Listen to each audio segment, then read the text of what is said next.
Olha, esse vídeo é para dar sequência ao anterior,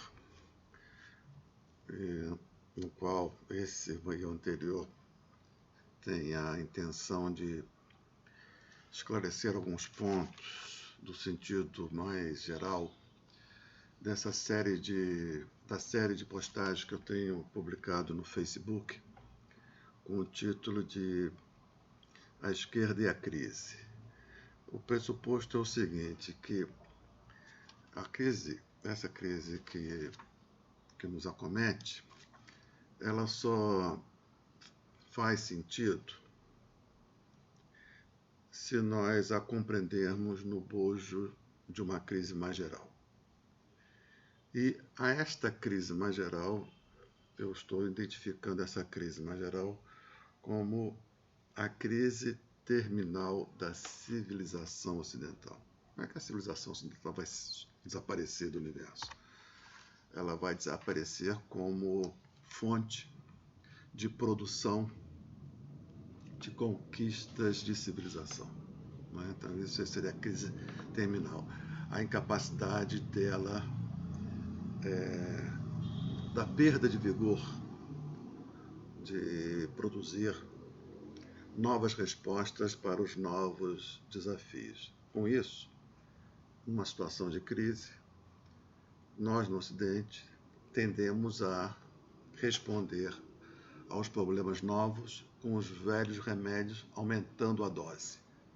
Portanto, mais religião tal como ela está constituída, mais ciência tal como ela está constituída, aumento de produtividade tal como a produção está constituída, né? Aumento de repressão tal como a repressão está constituída, aumento de educação tal como a educação está constituída, etc. Aumentando a dose, e eu parto do pressuposto também que a solução pelo aumento da dosagem só aprofunda o que eu estou chamando de niilismo. Então, o niilismo é uma consequência dessa crise da civilização ocidental. Então, para entender a civilização ocidental, eu estou recorrendo à técnica de identificar a índole mais profunda da civilização ocidental que perpassou toda a história da civilização ocidental.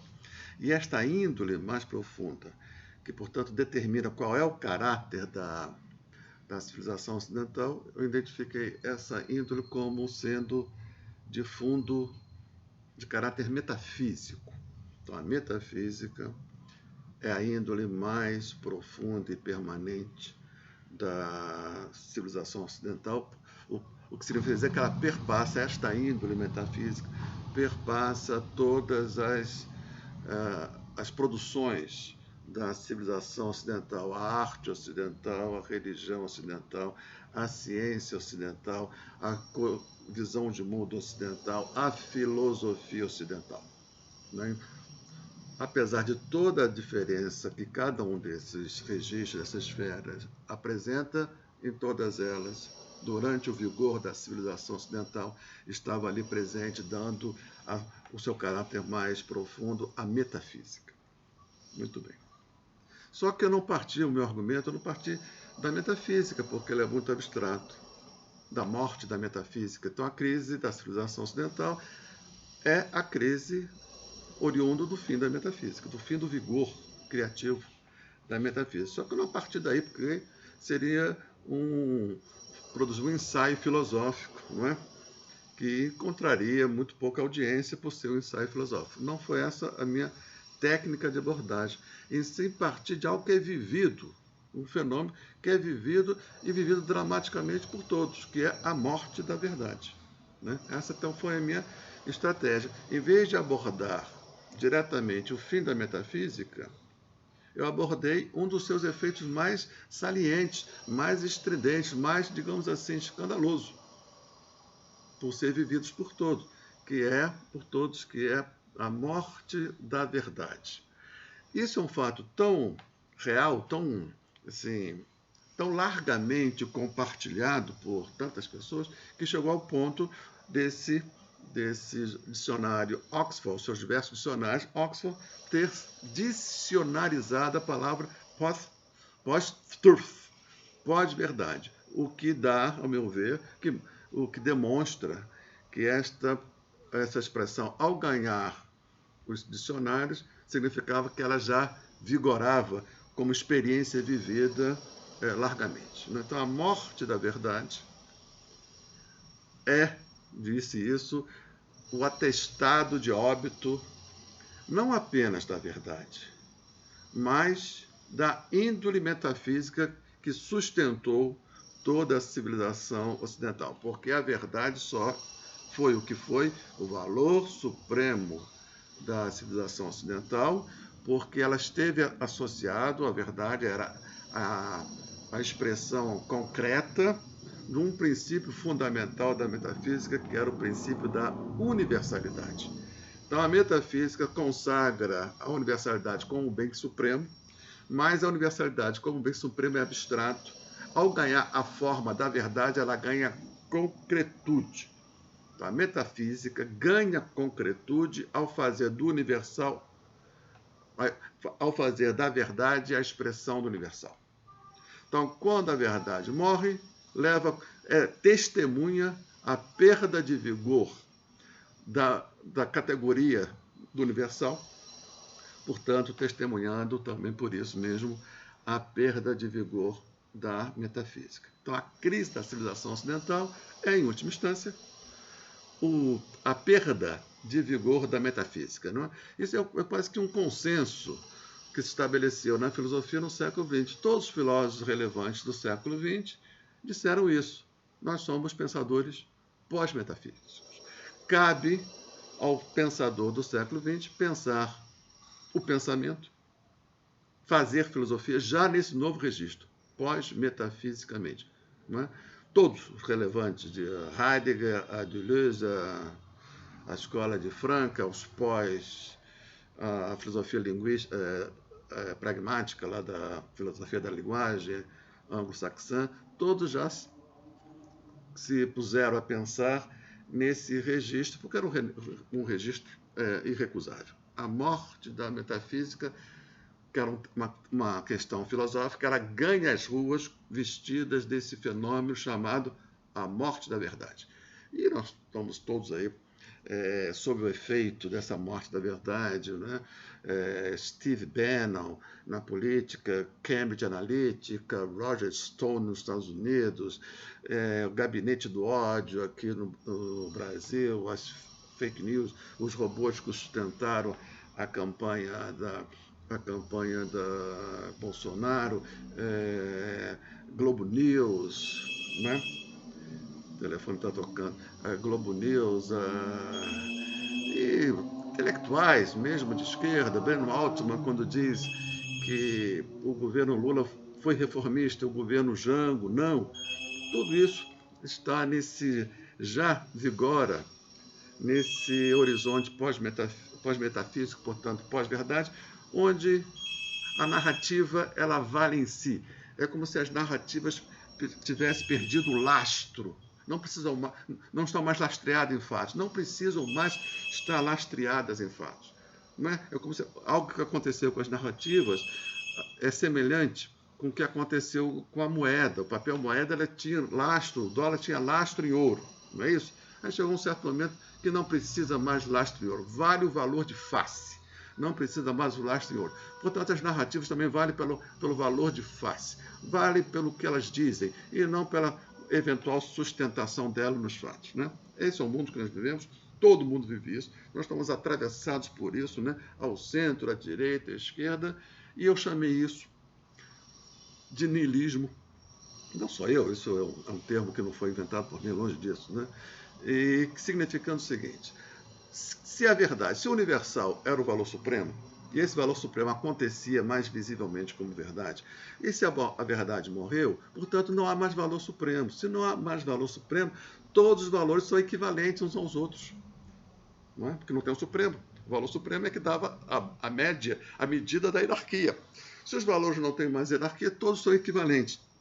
ou seja, tem o mesmo valor equivalente, a mesma valência, o mesmo valor. Se todos os valores têm o mesmo valor, nenhum valor tem valor. É exatamente isso que nós estamos vivendo, né? A perda de valor dos valores, decorrente da perda de valor do valor supremo. A perda de valor, essa nadificação dos valores, isso se chama niilismo, e o niilismo, por ser uma experiência assim, muito difícil de viver, ao niilismo corresponde o desespero. Né? Então, assim, quando eu vejo essa ministra Damares, quando eu vejo o Olavo de Carvalho, eu vejo, sobretudo, ali o desespero. O desespero da morte de Deus, o desespero da morte da verdade. Né? E quando vejo também figura na esquerda, né, dizendo assim, Stalin matou, foi pouco, esse revival do stalinismo, o que eu vejo ali é o mesmo desespero que está atravessando Olavo de Carvalho e Damares. Né? Porque esse desespero é dessas almas enlutadas pelo fato de que a verdade universal, a verdade morreu. A verdade que estava inscrita na história como destino da história como socialismo, isso morreu, né? O muro de Berlim caiu, a União Soviética acabou e a Rússia virou capitalista, a China vai para um caminho muito estranho que a gente não consegue identificar exatamente que caminho é esse, mas não era o caminho, né, da sociedade sem classe, do fim do Estado, etc. Né? Então, toda aquela encarnação do Deus, dos ateus, né, na história, também esse Deus dos ateus encarnado na história também ele morreu, né? O que gera, portanto, esse desespero ao centro, à direita e à esquerda. Eu tentei, fazer uma pequena história da morte anunciada, que se anuncia no horizonte da civilização ocidental, retomando lá no início, né, com a fundação da metafísica. Metafísica fundada por Sócrates, Platão, Aristóteles, ela foi fundada como resposta à metafísica, esse projeto metafísico de compreender o real metafisicamente, ou seja, por trás das aparências que nos enganam, que são cabeais, existe por trás dela algo de validade universal, né? As essências, o bem, a verdade, etc. Isso aconteceu como uma resposta a um problema que estava diante dos gregos, né? Que era a necessidade de dar uma resposta aos sofistas, ao relativismo e ao ceticismo dos sofistas. Quem combateu, né, de frente os sofistas foi Sócrates, né? Pelo menos é assim que Platão viu esse combate, e foi assim que Platão nos legou para a posteridade esse combate. Sócrates, num combate à morte contra o relativismo e o ceticismo. Relativismo esse e ceticismo que foram derrotados pela metafísica, mas não foram extintos. Eles foram recalcados e adormeceram durante esses 20 e tantos séculos para agora reaparecer o retorno do recalcado agora na pós-modernidade, não é? Estão aí. Nós estamos diante do ceticismo e do relativismo. E diante do ceticismo e relativismo do Steve Bannon, né, de um Roger Stone, não vou citar aqui os brasileiros, né, desses gabinetes do ódio que falam assim, nós estamos defendendo a liberdade de expressão, né? Ser racista nesse sentido é um exercício da liberdade de expressão, né? Portar armas em público seria também expressão de uma liberdade, né, do indivíduo. E nisso aí, portanto, a gente vê o retorno do relativismo, só que nós não podemos mais combater o relativismo ao meu ver, o relativismo e o ceticismo com as armas da metafísica, porque elas perderam munição. Então, esse desespero que eu chamei, é tentar combater o relativismo e o ceticismo com as armas da metafísica.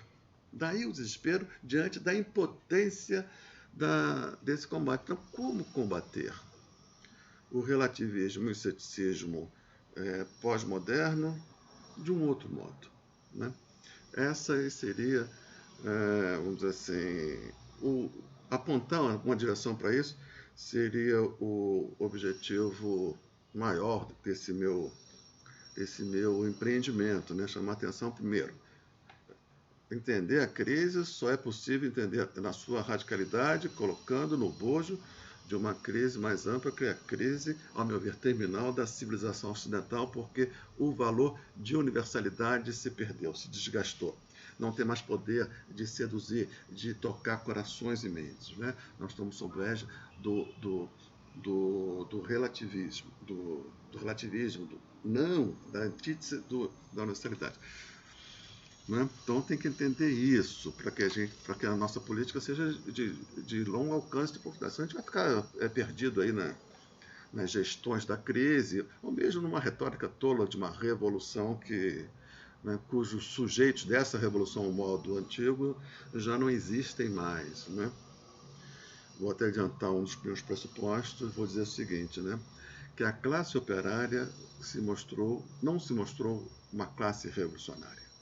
Se ela não foi no século XX, dificilmente ela será no século XXI, tendo em vista as novas configurações do mundo do trabalho. Isso fica mais para o final aí das minhas intervenções, mas já adianto aí, já dou um spoiler para preparar vocês para esse tipo de colocação. Então, veja. Então, nós precisamos ter em mente o significado e as consequências da perda de vigor do valor universal. A gente trata isso como uma questão... A gente não tem ouvido, nós não estamos treinados, nem os nossos olhos, nem os nossos ouvidos, nem a nossa mente, para captar a profundidade e a radicalidade das consequências que necessariamente advirão da perda de prestígio do valor universal. Não é? As consequências.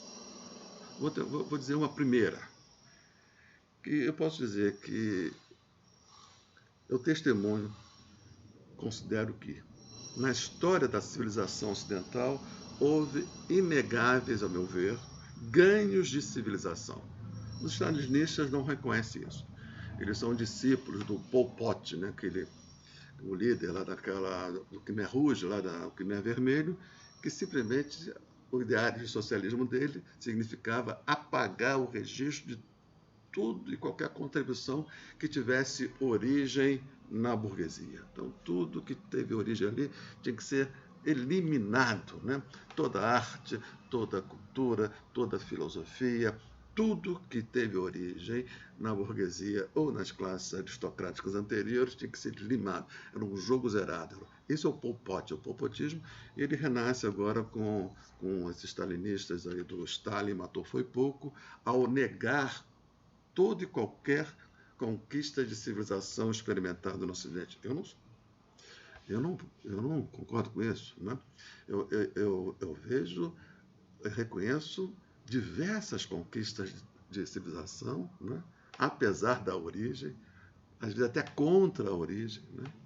E essas conquistas precisam ser resgatadas, aprofundadas e, sobretudo, concretizadas na vida real.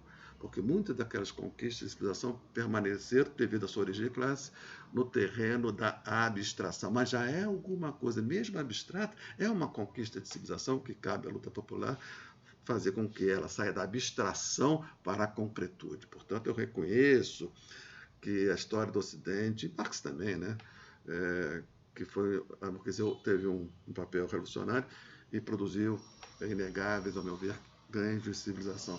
E esses ganhos de civilização, eles têm assim, uma espécie assim, de um conceito mãe que possibilitou que eles fossem sendo desdobrados como realidade, ainda que abstrata, que é o conceito de humanidade.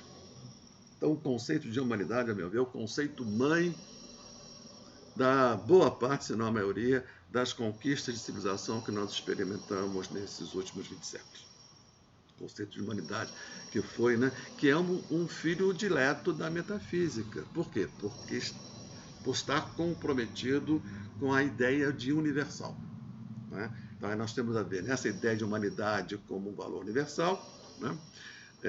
com todas as suas imperfeições e insuficiências da história, isso é inegável, mas a existência desse valor moral, da humanidade como valor moral, como conceito moral, ela só foi possível por duas coisas: pelo encontro por três coisas: pela existência da metafísica fundada na Grécia, pela existência do cristianismo, e pela fusão desses dois pilares, né, numa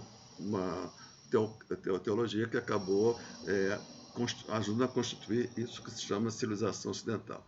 Então, o conceito de humanidade era eu citei isso na última intervenção, foi tão forte, né? Isso está presente no direito, né? No próprio senso comum, né? Chegou a ponto de se cristalizar no senso comum.